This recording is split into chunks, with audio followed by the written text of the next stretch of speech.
فراه کې یو کس له 2 کاله کورنۍ بند وروسته آزاد شو. د فراه ولایت د امر بالمعروف نهي عن المنکر او شکایتونو اورېدلو ریاست محتسبینو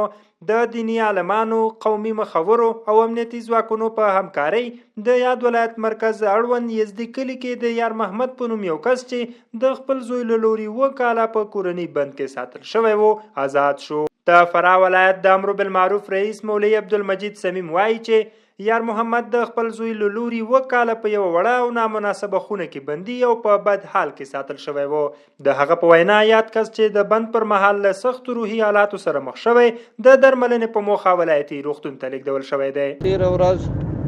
ناوخته موږ ته راپور ورسېدی چې یو دغسې واقعه ده، نو بیا مو هغه ځای کې محتسبین علما کرام واستول او امنیتي ځواکونه هم راوغوښتله او محلي خلکو په همکاریو باندې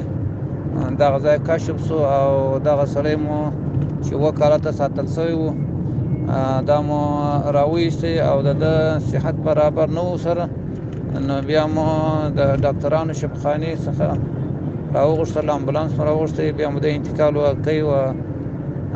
شفاخانې ته. بلخوا د سیاسي او ټولنیزو چارو شنونکی محب الله شریف یاده کړنه لویه لاسته راوړنه بولي او وایي چې په یوه ټولنه کې چې ځان ته اسلامي ټولنه وایي، په داسې یوه ټولنه کې داسې یو څوک پیدا کیږي چې هغه خپل پلار په هر لامل او په هر سبب چې وي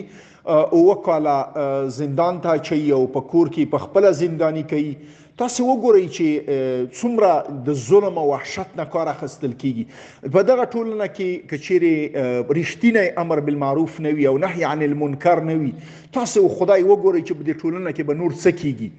دا ډیره مهمه ده چې د ټولنې عامه پوهاوی وشي، په دین پوه کړی شي. دا زما په نظر باندې تر ټوله لویه لاسته راوړنه ده او هغه څوک چې زندان یې تیر کړی وي په دې باندې ډیر ښه پوهیږي چې یو څوک چې کله د زندان نه ازادیږي په حقیقت کې هغه ته د 2م ځل لپاره ژوند ورکول کیږي. دا په داسې حال کې ده چې د امر بالمعروف وزارت محتسبینو له دې وړاندې هم د هیواد په بیلابیلو برخو کې د ورته پیښو مخنیوی ترسره کړی دی.